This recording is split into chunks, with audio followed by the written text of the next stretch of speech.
Hey Plenty friends, welcome back to a new Plenty video.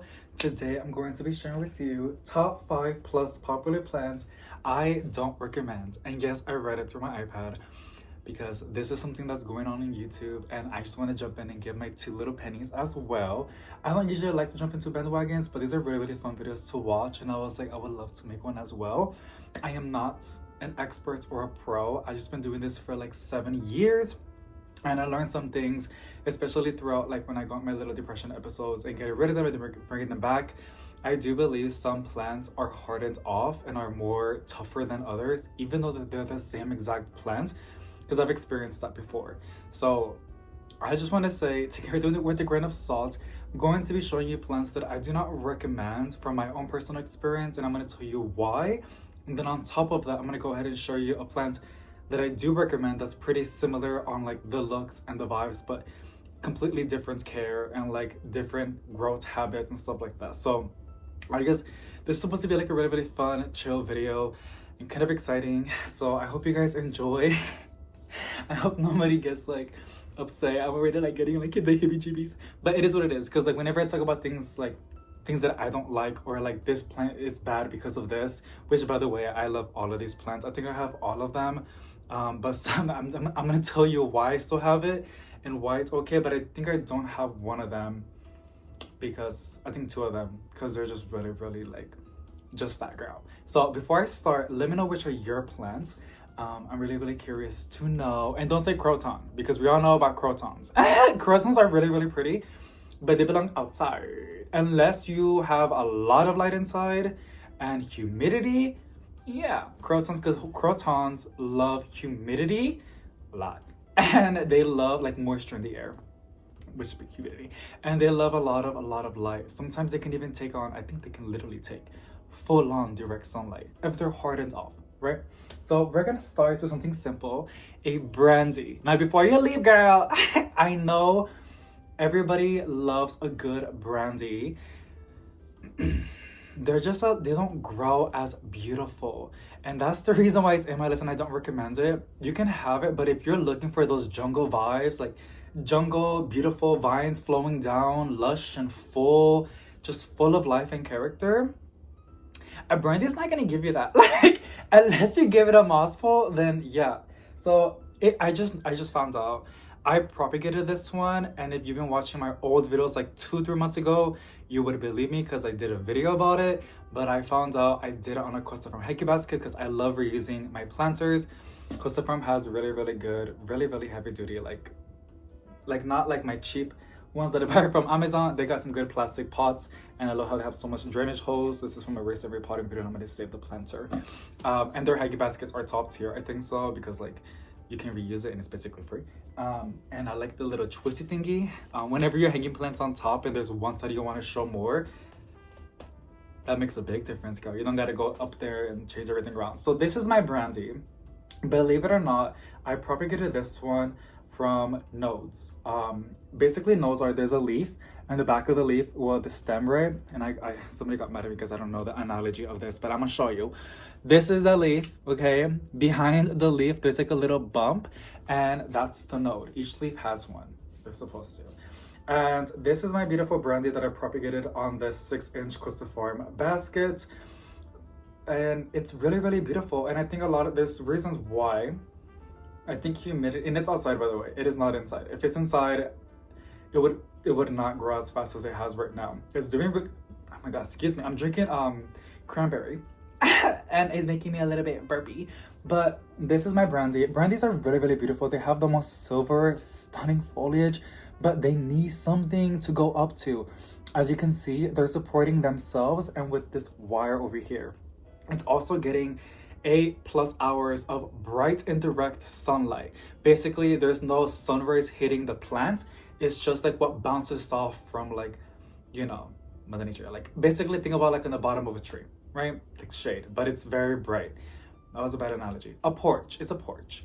And it gets 8+ hours of bright and direct light. And then it's also in a very humid environment. Right now in San Antonio, Texas, it is extremely humid and warm. So it's very tropical basically for these plants, and they're living their best life. So this is why it has exploded and grows. And I think, last month I made a video about it and showing you how it was looking. The leaves were very like wrinkly, disformed. They were not very nice and full, and like you can actually see a nice shape on it. They were not. But I think the humidity made a big difference, and also the light. It has supported the plants to photosynthesize, and the humidity has helped to make these most beautiful, smooth, nice looking Brandy philodendron foliage. It is honestly a really, really pretty plant. But once it starts going down, you can see this one, it's already starting to look wonky. This is the why I don't recommend it. If you want those jungle vibes, you're gonna need to give it support. I don't like doing it with my plants because when it grows, it makes it a little bit difficult, not impossible, but difficult to move your plants around. And I love moving my plants around all the time. I like changing the vibes every now and then and making it fun and exciting. And also because I like a new look, right? So that's why I don't have a lot of moss poles. Also because I really hate the high maintenance on them, and I don't have any trellises because it makes a lot of mess. And whenever I had trellises, I'm pretty kind of clumsy and I knock them down. It makes a lot of mess. So I don't recommend it, but if you are, just give it something to climb on. But if you don't want to do that crazy stuff, I got some good recommendations for you, which by the way, of course, I have my Brandy. I'm obsessed with it, and I did propagate it. I actually bought it from Urban Jungle on clearance on a 4-inch. I propagated it in sphagnum moss, and then they rooted, and I placed them in here. And this is what I got. The mother plant died, but and it was inside, it died. But the cuttings rooted, and they have exploded in growth in the balcony. I am fertilizing my plants, by the way, and some people might not like my answer, but that's the result. I use microgrowth fertilizer. It's reliable, it's cheap, and it's easy. You just put it like you're watering your plants regular, and it gets the job done, and it's quick. My plants react really, really fast with it. So what I do recommend if you want, something like those kind of vibes, it's not the same, but the hearts and the lush kind of vibe, I recommend the lemon lime. And hear me out, it pops, you guys. As you can literally see, it is the most beautiful plant out there, and the philodendrons for me, next to the one that I'm gonna show you, because that's the one's my top one. But this one's still really, really pretty. I like how the new leaves come in, and they have this like sunset golden hour kind of vibe, and then they harden up to the beautiful bright neon green. It is stunning. Some people call it neon philodendron, but it's a lemon lime philodendron. There is the neon pothos. Here it is. I actually have a neon pothos right over here. It's not on the list though. I mean, you can get it if you want to, but this is a neon pothos. People like to call this. The way that I know the difference, even though they look very similar with color, right, a little bit, this has a teardrop shape. That's a pothos. This one has a heart shape. That's a philodendron. That's the best way I can say on how I tell the difference between both. But I highly recommend you to get a lemon philodendron because they pop really, really good, and it takes a lot for it to start spacing out and looking raggedy. But when that happens, you can chop it, propagate it, you can put it back in here and make it more lush, or you can give it to family and friends, or you can sell it and get that money and buy new plants or plant supplies or whatever you want to use that for, right? So I love lemon philodendrons, and they're just really, really pretty, and they don't grow that fast unless you give it like a lot of, unless you get fertilizer, right? But I don't really fertilize mine. I haven't really, because I don't fertilize all of them at the same time. I just did it recently. But it's a pretty slow growing philodendron compared to the other philodendrons that I have in my collection. Unless it's getting a lot of light and then you're feeding it, then of course it's gonna grow rapid like any other plants out there. But with normal care, it really doesn't. But even then, it pops really, really nice. It has the beautiful shape like the Brandy because it was philodendrons, and they're just stunning. Now, if you want variegation, like the Brandy, I got one of my favorites, and this would always, always, always be the bottom of my heart because it is one of my favorites. And I heard some people saying they hate it, and it breaks my heart, but everybody has their opinions. But I love a good Brazil. It is such a beautiful plant. Like, look at those leaves. This plant will give you a new piece of art every single time it pushes out a new leaf. And I love variegated plants for that. And I do love how the Brazil, what's this philodendron? But philodendron Brazil does exactly that. If you don't give it a lot of light, like this is not getting that much on the grow light, it just does that, like more on green. But the more light you give it, like a good grow light or bright and direct, which people get annoyed when people say that, but bright and direct basically means it's getting light, but there is no sun rays touching the plant. When the sun rays are touching the foliage of the plant, that's called direct, very direct on. Indirect is the opposite. So it's getting the light and then we're saying indirect light. So there's light hitting it, but it's indirect. So it's basically light that's bouncing off because light bounces. So yeah, I just want to keep saying that because I keep seeing a lot of, not on my videos, but I see comments on like on the socials or on YouTube, and people get confused, which I get it, because when I was getting into this I got a little bit confused, and then I saw a picture on Google and it made a lot more sense, and it was basically like that. But Brazil philodendron, I always have said, if you don't have a Brazil, babes, you're missing out. I promise you, like, unless you had it and you hate it, okay, sure, fine. But if you don't have one, go give it a go. I promise you, it will give you so much joy like it has done for me. And I just love whenever it gives me like different forms. And then there's another one called a carnival. It looks the same, but instead of the dark green outside, it's in the inside and it spreads out. And I have that one as well. I paid a pretty penny for it. You can usually find at the big box stores. It's like a sport, like the Mosqueda Aurora. Or you can find some Variegated Mosquedas or Variegated Bird of Paradise as well. Is, you know, sometimes they're out there, they're like unicorns, like you have to get really lucky to find them. But the carnivals are out there, but I never got lucky, so I just paid the price and I'm really, really happy. And again, it's also another one that's really, really easy to propagate, look after, not so finicky. It wants the conditions like what you want. So we want that because we don't want to like, you know, we don't want to be in 80% humidity 24/7. So, or in the 80s, which a lot of these tropical plants want. No, but Brazil, I'm telling you, if you don't have one. So that's me shaming on the Brandy, which by the way I think is beautiful, but like recommending it wise, I wouldn't really do it to anybody. But if you do want to still, then I will give you like some tips, like I said, give you some support so it can start looking nice. The moss pole is the best way because it's a climber. It wants to climb. The philodendrons do, but some more than others, and some are really gonna look raggedy if you don't give it what it wants. So that's on the Brandy, okay?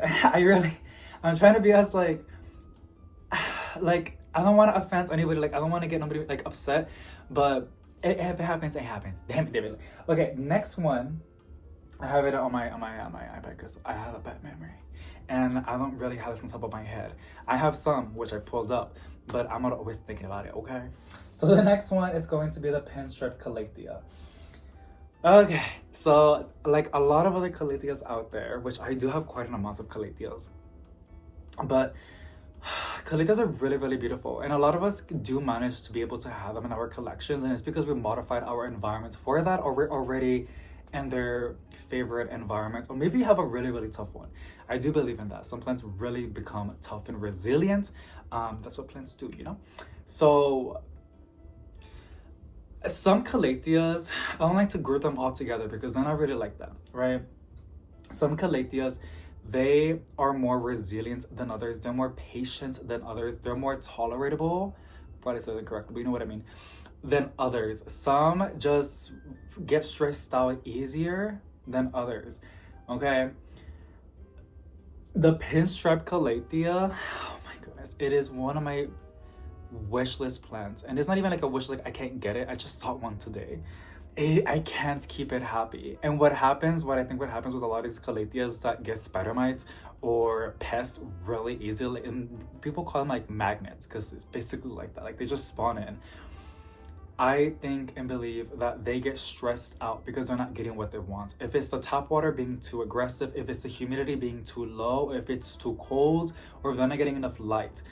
The Pinstripe Calia is one of those that stresses out very, very easily, and it releases her scent very quick, and spider mites spawn in, girl. They pop up. And the Pinstripe Calia, I just can't. Like, I literally cannot. I've tried like 10 of them already. Probably being dramatic, but I tried a couple of months. I got pretty lucky now. My humidity is like in the 50s. If anything, it's in the 60s, sometimes in the 70s. But it's because we're in summer, right? And I have gotten a quite amount of collection. So that really does boost the humidity. Down the line, maybe like in a year, I don't know. But it's a beautiful, beautiful, like if you look it up, a Pinstripe Calia, it has, I think it's like the Picasso plants for me. Like it was literally drawn by the angels, in heaven. It is, I mean, every plant is, right? But this one, they took their time, girl. Like, it is gorgeous. I don't know why I'm obsessed with it. I don't know if it's a contrast with the pink and the black on it. Like, it's not fully on black foliage, but it's very, very dark with the saturated pink. It does something to me. Like, I love it. And then I love its growth habit. Beautiful. But it stresses out so quick that I can't. Now, there's a lot of different varieties of calitos out there, but personally, I wouldn't recommend that to anybody for that exact reason. But what I would recommend, that's in the same group, and also still has the same growth habit and looks really, really beautiful, which a lot of calitos have the same growth habit, but some have a longer like stem and like a smaller nice leaf. It's like a tree, kind of like a canopy. Is this one, and this one has grown with me beautifully. It can handle, and it's dry right now. It can handle, it's very resilient. It's very, very, very, very tough. And it's my Peacock Calia. I think this one still gives off the same vibes. Very exotic, very odd, very like it's just something about it that you would, it's like an IKEA plant, like something that doesn't look natural, you know, but it is. It's a beautiful plant. And I just noticed that it has actually bloomed for me. I missed the flower, but it's okay. It is such a beautiful plant. I keep it in 50% humidity, 60% humidity. It has its own grow light. And what I like about it is it's very forgiving with the watering. It's not that finicky. I'm gonna take a sip of my cranberry juice. This is cranberry juice. I saw in the clip when I was drinking it on the video, and it seems like I'm drinking wine. I don't drink wine, but if you want to, that's fine. You know me, girl. My videos, girl, I'm always drinking something. If it's water, tea, an iced coffee, or a hot coffee, or in this case, a cranberry juice, I like to sip on myself because my videos are pretty long, and I like to just sip on stuff. But this is a Peacock Calia. I'm gonna show you before I take a little quick sip. It is so, so beautiful in the back. Oh my lord, it is just, look at that.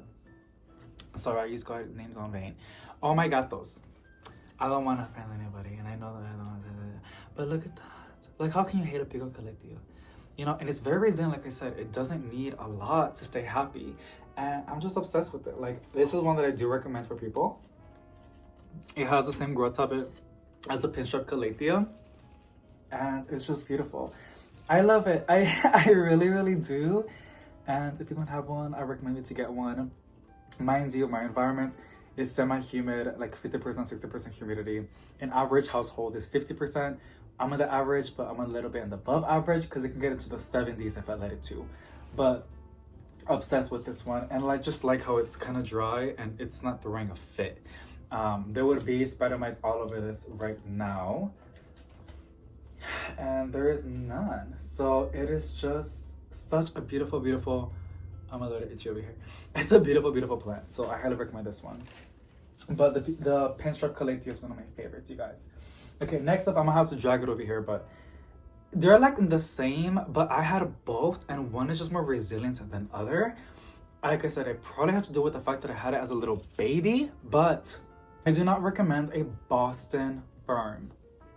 It's pretty common sense for a lot of people, like obviously not. But I started with the Boston Fern years back, and it is messy. It is a messy, messy, messy plant. It's messy. But I have my Tiger Fern, and it has done really, really, really good. Like I said, I would treat the Boston Fern the same, and it probably lasts a little longer. But I think this one it can tolerate, I don't know what it is, but it is not as messy as the Boston Fern. Even though they're literally almost the same. It doesn't make any sense, but it kind of does. Let me show you. So this is my Boston Fern, and it is one of my biggest babies. I got it as a little baby, and it looks stunning. It has some variegation on its foliage, and the only difference that I can see about the Boston Fern with this one, it's maybe just the variegation, and I feel like the leaves are a little bit thicker. The Boston Fern has very thin leaves, but these are also a little bit thin. I'm not quite sure, you guys, exactly what it is, but a lot of you have told me that y'all have a Tiger Fern, and it's doing really, really, really, really good. I've heard a lot of y'all having Tiger Ferns, and they're not as finicky as the Boston Ferns. I might need to go ahead and get myself a little mini Boston Fern and see if it lasts as long as this one, and take care of them the same, experiment, but I used to have some back then and they would never ever grow full like this one. Mind you, there is some crispy stuff, like it is a fern, they're gonna do that. A lot of my plants do. They put out some dry leaves because they're really retired or because I was a little behind on the watering, but it is loaded with leaves. I feel like possibly what makes it look really really good and just makes it thrive than everything else. Thought I saw some pests, but it's just the stems. I think it's because it grows so fast and vigorously. Like it's a really really fast growing plant. Like it just grows fast. I have not really inspected my Boston fern. I don't see no pest, but I'm just like, might as well look at it right now. I do have mealybugs, but I noticed some mealybugs prefer some plants than others. But this is my Boston fern, and I do love all of its fronds. I think they're called fronds. It's a really really pretty one. I feel like it needs a face planter, to be honest, to look lush. But the Boston fern, maybe because they grow them in such humid environments and they get spoiled like that, and when you bring it home, they just cannot. Like even if you give it like a humidifier right next to it, it's not gonna stay healthy. But I actually have given my mom a Boston fern as well, and it's doing good too. The tiger fern, not the Boston fern, the tiger fern, like that one, because it came with two when I bought it, and it's doing good. So I don't know what's up with that, but because they sound the same, they're both Boston ferns. Kind of, I don't think that's a Boston. I had both. I'm bad with names and analogies, but I have experience with plants, and this one is a lot easier, and I've heard from y'all, and I've also had my mom that has it as one is doing really really good. I guess it's just such a tough resilient plant. I don't know, I don't get it, but what I do know, it's a lot more resilient than a Boston fern. So I recommend that, and they're pretty cheap on Etsy, by the way. I got it for like $12, $11 for like a little starter, and like I said, it grows fast. That's like a couple months of growth, because I almost lost it because I went to a little depression episode last year at the end of the year, like on November, December, and I was also really really busy at work because I used to work back then. I used to work at Amazon, and yeah, that one just lost like 3/4 of its foliage. There was only 1/4 left, but I bought it back to life, and it was pretty easy, to be honest. All I had to do was just water it, and it just got really really lush just like that. So that's on that one. The next one is going to be the white Calia fusion. I actually really really love the white Calia fusions. I think they're one of the most beautiful plants out there. They're super duper stunning, and you don't really see a plant with like such variegated foliage, white variegation foliage like that. You don't really see a lot. I know there's like an Arboriperum, those are pothos angel, but like those are vining plants. You don't really see like a lush canopy, like a little mini tree with variegated, wide, narrow, beautiful foliage pieces of art. You don't really see that. I don't really do. And there's something really majestic about a white Calia fusion. I really really love them, but they're such picky plants. I give all of my plants, my Calias, even my tiger fern, my string of turtles, my every single plant in here, even my coniferous plants. I just got one again, my sundew, because in the beginning I used to have it and it was doing amazing, but even when I had that one as well, can't speak for the one that I just got because I just got a couple days ago, but I'm gonna treat it the same way, and I'm pretty sure it's gonna be fine. All my plants that I've had, I always give them tap water. I know we all have different types of tap water. Some is more heavy, some places that have it more heavy than others, but the white Calia fusion really doesn't like my water at all. Like it doesn't. And it's funny because like I have plants that people say like it's not going to tolerate it, but I have a red maranta right behind you, and I have a silver band maranta right next to it. Those are plants that also don't really like tap water, but they're doing perfectly fine. A lot of my plants do fine with the tap water that I have. The white Calia fusion, she's literally like a spoiled diva. Like she knows what she wants, if she doesn't get it, she's gonna die. Like I'm telling you, like it's just not that. And that's just the watering, the humidity. That plant wants humidity. If you don't give it the humidity, it will get crispy and it will lose its leaves so fast. And it also needs a good amount of light. To keep that white variegation, it needs light. So the reason why I don't recommend this plant is because it is such high maintenance. Mind you, if you want it, obviously get it. You know, I'm no one to tell you what you can't do. That's not what the point of the video. But my thing is, this plant, if you ask me, do you recommend this plant? And I'm gonna tell you no, unless you have hours and hours being dramatic. But if you have hours and hours a week to give this plant and to customize its own little environment and to get diluted water, what is it? Oh, my brain is, yeah, I'm filming at the night. Like purified water. And I say have fish tank water, that's something different. But I've never tried fish tank water, to be honest with that one. But if you have fish tank water, then yeah, maybe that's gonna help a lot. But yeah, it doesn't like, she's very picky. Like she needs top tier conditions. And I've never really seen, maybe y'all can tell me, but I've never seen anybody posting about an old or a white calification that they had for a very, very long time, unless they live in the tropics. I've never seen anybody having that plant compared to all the other plants that I have. So I don't recommend that one. I don't. But I do have one that has the most beautiful markings. Not the same color, but like they give off the same vibes on beauty, I think so. And it's funny because it has beauty in it, in the name. Let me take a sippy and then I'm gonna show you. I love the sour bitterness with cranberry. I'm not a sweet person, y'all. I like salty, I like spicy, and I like, as like I said, salty. I'm a salty person. You're either a sweet or a salty person, I think so. Like you can be both, but I'm both, but there's one that you prefer the most. I like salt. I like salty stuff. And it goes to that category like bitter and sour. I don't know why, but I do. Like my coffee, I want to put a lot of sugar in my coffee.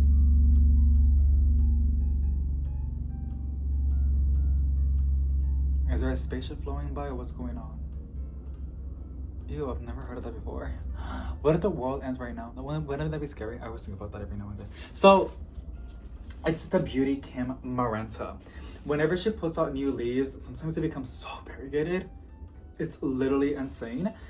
They harden off. You know, you can't really see it right now. And I'm trying to find some leaves.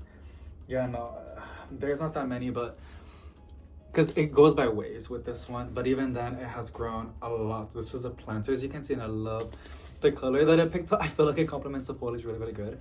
And then there's this side, which is insane. It blooms a lot. It blooms super duper easily, you guys. It is not that finicky. And even then, I'm not gonna lie to you, I'm very blunt over here. She has crispy leaves, you know, she still has it, but you can't really tell because like it will lose one leaf and become crispy, but it'll put out 2 or 3. So she makes up for it. And I don't have to give it special care. She gets regular tap water like all my other plants. She's in the same conditions on humidity. She does have a grow light. I think that's the reason why she blooms crazy. It comes in waves, but I do see a lot of new leaves. I call them straws because they look like little straws, but it's such a beautiful plant and it's already poking out roots.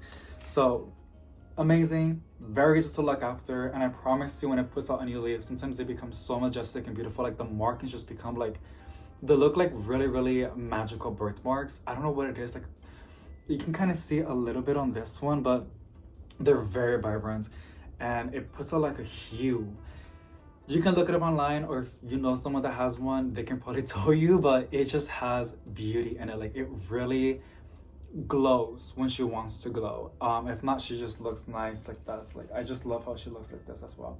And it's a really, really fun plant. It folds up in the night and then it opens up in the day. You know, it's really, really cute. It's also known as a prayer plant because it seems like it's praying, putting its hands up and down like that, right? So next one, and this is not the last one. We have 2 more. So I have this one, and I will turn the camera around and show you, but it's my Fiddle Fig. The reason why I don't recommend it, people don't recommend it for a lot of reasons, but mine is because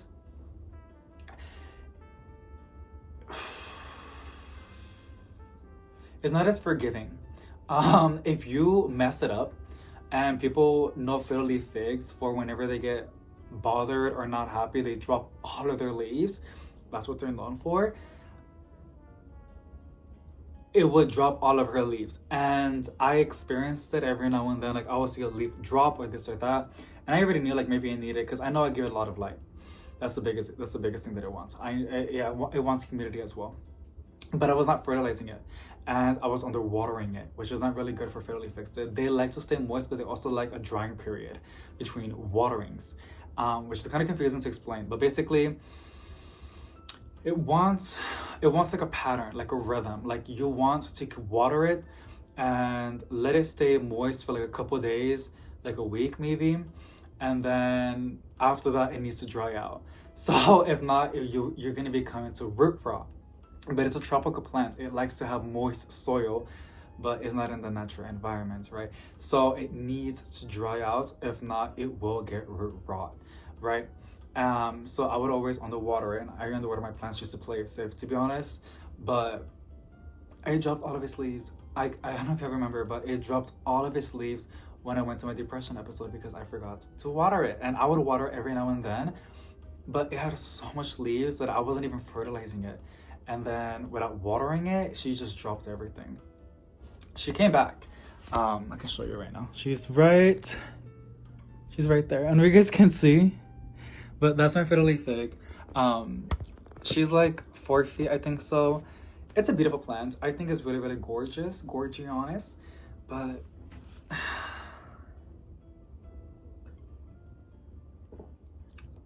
she's not forgiving. You know, like she's not as forgiving, and she's very dramatic. And when you try to give it TLC, time, love, and care, it takes forever.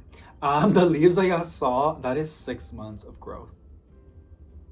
I'm tired. It's not even as close as what it was. I mean, it's pretty impressive how much it has grown. But girl, oh my goodness. I probably have to fertilize it again because I need it to flush out more.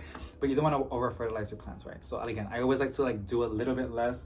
I don't want to do, because when you go over on something, it causes more damage, and then you really got to get in there compared to when you back a little bit, then you can go a little more, and then you back up again. Like, you're just playing it safe, right? So, but what I do recommend is a ficus. There's a lot of different varieties of ficuses. And the reason I like ficus is because they grow pretty fast. I had the same story with this one. She dropped all of her leaves. This is my Ficus benjamina. And I also have my Ficus triangulus. The thing about ficuses, you guys, they really do want a humid environment. Like in the 50s or 60s, they would be happy in the 60% humidity range. And they want light. It's a tree, y'all. It's a tree. It's not like a pothos or like a maranta that's in the bottom of the canopy. No, it's a tree. She wants light. Don't put it on direct sunlight. It's not hard enough. But give it a good grow light, or let it get natural light coming from the windows from the sun in the morning, or like when the sun's going down. When it's in the middle of the day and it's getting, the UV rays are so strong, it's gonna burn and bleach and scorch the foliage. It might come back, but at that point it's gonna become into an outdoor plant. It's not gonna become into a house plant. So you want to not give it. Are you poisoning me, girl? Like my mom. So you want to give it, like what I said, like don't give it strong direct sunlight, y'all. Please don't do that. But like if you want to give it natural light, morning or when the sun goes down, kind of light, okay? If not, just a grow light. Y'all, grow lights are really, really cheap on Amazon. They have dropped in price drastically throughout the years, and there's so many different varieties out there. And it's not as like the ugly ones. I mean, I know people like the purple ones because usually they promote flowers or fruit or vegetables and stuff like that.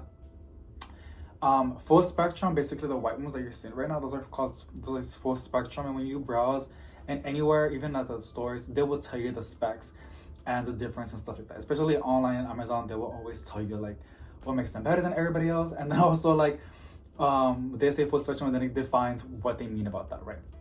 So always get grow lights online if you can. LED, don't use a lot of electricity, but if you don't want to get grow lights, that's fine. Natural light is cool too. It's actually better than anything, but not a lot of us have that privilege, right? So grow lights are awesome. But I do recommend a ficus because if it goes downhill, it's pretty quick on bouncing back if you give it the humidity and the light that it needs. Sometimes we have moments where we just cannot take care of our plants, and that's like a little episode, right? It's like a spectrum. Like some have it worse than others, but sometimes life just gets too busy and you don't have the time to water it or look after it. So what happens? Sometimes the plants, they need help now, like they need water right now or something right now, but you're going through something, you cannot pour within the teacup, and they go downhill. The Fiddle Fig girl, she will come back, but she takes forever. This one though, it's really, really quick. It has really flushed out. Nice. Very, very nice. And then they just do really, really good. They grow really, really fast. Compared to a Fiddle Fig that was already mature. It takes a hot minute to come back. Unless it's outside, right? But this is houseplants, so they're inside. But That's on the Ficus and the Fiddle Fig. And that's the reason why I don't recommend the Ficus. I mean, a Fiddle Fig, because damn, I should probably go to sleep. They take forever to come back, and they're actually divas. Ficus is as well, but not as much as a Fiddle Fig. We all know Fiddle Figs for being like that. They sometimes don't even like being moved. There's a lot of different varieties of Ficuses, by the way. I have my burgundy Ficus, my Tinikis. I have the other one that's kind of reddish over here. There's a lot of different varieties of Ficuses. My Ficus Benjamina is a really, really nice, gentle one that does bounce back pretty fast. So maybe because it has smaller leaves, that's probably why. And I know people have their sayings with their Tinikis and burgundies as well. Those have bigger leaves, so that's probably why they take forever, like my Fiddle Fig. But that's on that. So I would recommend that than a Fiddle Fig if you ask me, or a recommendation. So last but not least is the different Backya. And when I do a lot of plant shopping videos on my channel, I always blabber on how much I hate how they're advertised as low light. Unless you have hardened them off, they're not low light. The different, and then depending on what kind of different Backya. This is my different Backya. I do have one, and she's done really good. Even there's some yellow, but it's okay. I just don't really worry about it. It's even blooming for me. You can see the flower right there. I believe it's called the reflector, and it has the most beautiful foliage. I think the different Backyas are really beautiful. I really do think so, and I think a lot of us can agree to that to some extent because everybody has different tastes and flavors. But the variegation and how complex the foliage is, like, there's just so much going on that even when I show it in the camera like, girl, she's like, damn, there's so much detail. Like, it's beautiful. They need light, and I always say light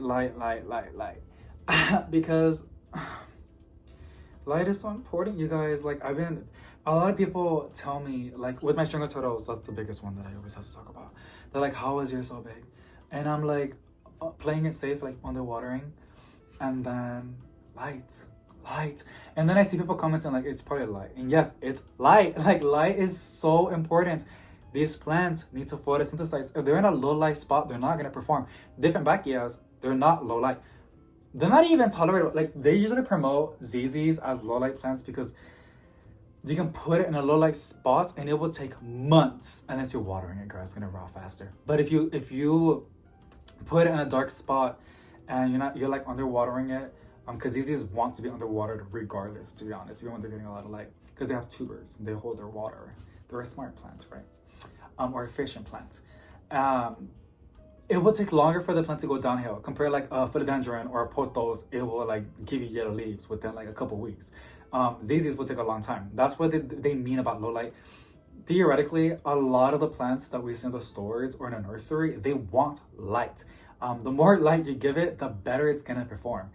Different Backyas are not low light, and I'm getting mad because I see that all the time. And I'm just like, stop saying that, because people get it and they literally treat it like a low light plant, and then they get sad and then they scare off on getting new plants, or they get turned off by that genus. And I'm just like, no, like, you were told wrong, So it's something that I learned. And even then when I had it, I had to tell myself, this is just like a bouquet of flowers for me. I'm just gonna admire the beautiful foliage on this different Backya, knowing that it's gonna die within like a month, because that's what they did. And just like with the bouquet of flowers, people give you flowers, or you buy yourself flowers. You don't expect it to grow new flowers. No, it's gonna die. You're gonna have to toss them away unless you propagate them. But they're just meant to enjoy them for temporarily, enjoy their beautiful petals and flowers and scents. Sometimes they have scents, and then you get rid of them, right? That's how I saw the different Backya. But then I learned that just like, what if I just give it light? Like, everything works with light. Plants react really good because they love light. So I give it a good grow light, and my different Backya has stayed alive. Every single one of them that I had, before I had my little depression episode, I had a good amount of different Backyas, and they stayed alive because I gave them a good source of light. I was not treating it like a low light. Now, some of y'all have hardened off at different Backyas. Like I said, I believe in that. I think people can, like, there's a term for it, but some people can really, like what a plant does, acclimate a lot. Like, we do it as people too, right? They acclimated to their new environments. They got used to it. even then, every time I see all different Backyas and people say it's in a low light, like I saw some pictures on Instagram, but I can still see a source of light coming in through a window, you know? So I'm just like, I mean, I guess, but like, it's still getting the light, you know? So a different Backya, you can get it. I do recommend it if you're gonna give it the light, girl. I'm telling you, like, if you can give it the light, 1000%. But like I said, not a lot of us have 30, 40, 50 grow lights. I'm not saying you need that many, but not a lot of us have grow lights. Not a lot of us want to get grow lights. And people have valid reasons why, you know, and that's okay. Not a lot of us have south facing windows. Not a lot of us have beautiful natural light coming in. That's why I don't recommend you a different Backya, because it requires light. But there's a plant that doesn't really need a grow light. In other words, I have grow lights all over the place, but I can put it right over here. Like literally where I'm standing right now, there's not a grow light on me. Like I have my different Backya on, but the light that's bouncing over here is gonna do okay. Some might say that's low light. Girl, where I'm at, this is not really low light. There's light still coming in. It's pitch black outside. This is all the light that I'm getting. I don't even have studio lights. I don't use studio lights. Some of you guys can tell. But I think the video is so clear because of all the light that's bouncing in. So I feel like I'm arguing people. I'm just really passionate about this topic, and it's just what it is, girl. I'm very passionate with this topic about low lights and like how plants are treated. Like when people say that, I would recommend an aglaonema. A lot of reasons why, but aglaonemas are really resistant with light. They can actually really tolerate, like not just tolerate, but they're not gonna thrive and grow, but they will just stay how they are, you know, if you put it like in a low light spot. A different Backya will slowly give you yellow leaves. If it's weeks or months, it's gonna happen. An aglaonema will just stay mute. It's getting enough light just to keep its foliage alive, you know? So an aglaonema is actually really a low light plant, but of course the more light you give it, the better and faster it's gonna grow. Just like with the different Backya, but the aglaonema can really tolerate a lot less than a different Backya does. And there is, like I said, this is my aglaonema frost.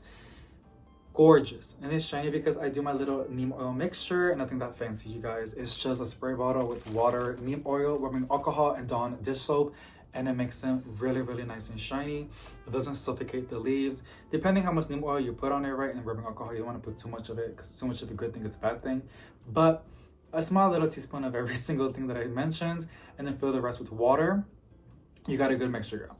And obviously modify it with your how much shine you want and how much your plant can handle.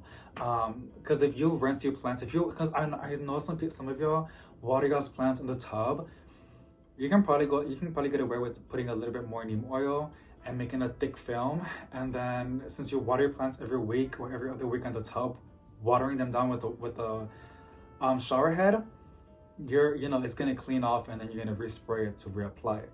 Compared to when you just water on the top with the watering can like I do, you don't want to go too crazy because it will really start to build a thick layer of neem oil, which is great for pests to prevent it, because pests cannot really suck the sap when there's such a thick film and it's like a sap. It clogs their throats and they die. That's how neem oil is really effective. But aglaonemas, I would always recommend people an aglaonema instead of a different Backya.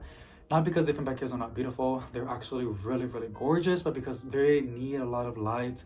And if you actually put in low light, there's a very high possibility it's going to give you yellow leaves instead of new leaves. Compared to an aglaonema, it will just stay alive. Here's another aglaonema that I have, and I always botch the name. My apologies, but you can just search it up online and it will correct me, like the term. But they're beautiful. They're just so beautiful, and they're really easy to look after. Now you don't want to overwater them. I always underwater them, and they do a-okay. The plant will usually tell me when it needs water. Usually they get faded, or they wilt. You're like, how do I know? You know if it's wilting or not. Like I just see like a regular leaf. The more you look at your plants, the more you start like knowing your own plant collection. And I like to say like a language, like a visual kind of language that you develop with your own plants. Even just by like picking it up, you can have an idea like how many days you have left. because you know you water it and do like you do planters with it all the time, you really start to learn. But my point is, so that's my what I recommend, what I don't recommend, and what I do recommend on these plants. But all these plants, you can have them inside, but some are just more resilient than others, and some are more tolerable than others. And I don't want people to like get a headache. And you know, with this hobby is supposed to be enjoyable, but I know a lot of us like me are tercos. Like I'm a terco, and I like to like, someone tells me what I can't do, but I will go ahead and do it and see if I get a different like reaction or a different route, you know. And sometimes I do but there's always a reason behind it. So for example, like you're not supposed to go over 2 inches whenever you pot up a new your plants, or whenever you repot your plants. I always go bigger, and not because I want to. I mean, sometimes I do want to, but other times just because that's the only planter that I have, and I just don't feel like getting a new one, and I want to pot up the plant now. It works for me because I'm an underwater. The reason why you don't want to pot up over 2 inches, like the rim, right? The soil stays moist for a longer period of time, and that's gonna give you a higher chance of root rot, which is like the worst thing a lot of us can get, besides pest. Because it's a slow death with root rot. It spreads throughout the roots, and it would just kill the entire plants if you don't do anything about it. So that's on that. I know I always say a lot of things that is not always nice to say, but it's because like there's just some things that I just can't, like there's just things I gotta tell you, girl, and I can't put frosting on it. Like, you know what I'm saying? I keep it real over here, and like if you're new, hi, welcome. But I have my girlies over here that like we're literally besties, and they usually watch these videos every day, and it's like we're on FaceTime. So I'm talking to you like you're my best friend about plants, and yeah, like I'm gonna keep it real with you and how it is with my own personal experience. But like everybody else, everybody has different experiences. We all have, not even just that, but we all have different environments. I know some of you guys have really, really humid, more humid environments than I have. I know some of you guys have really, really dry environments. I know some people have colder temperatures inside of their homes. I know people have hotter temperatures in their home, and even with light. So it's always like what if with stuff like that, and take everything with a grain of salt. But I really, really do hope you guys enjoyed this video. I actually really, really did have fun, even though my neck hurts because I'm a little bit scared that I came off the wrong way. Do know that I just want to make sure nothing bad happens with your plants if you're going to take my advice, because I feel terrible. So I would always try to add like backups after backups and explanations why with this and this and that, which can become into a headache. But if it does happen, then you know what to do, or like you know what to expect, or you know like where to go at next, instead of like, you know, feeling like lost like me when I was going through my plant collection in the beginning. But I had a lot of fun. I really hope you guys did have fun. Let me know if you guys did, and if you did, give it a big thumbs up to let me know. I really am curious if people did like it, or you can dislike it if you just didn't like my attitude. That's fine too, girl. Leave a comment and let me know if you guys have any plants that you just don't recommend, but recommend this instead. I'm actually really, really curious to see y'all's, and if I see any that I like or can relate, I'll pin it so everybody else can see it as well. But thank you so much for watching, sending positive vibes to each and every single one of y'all, and I'll see you in the next one. Bye.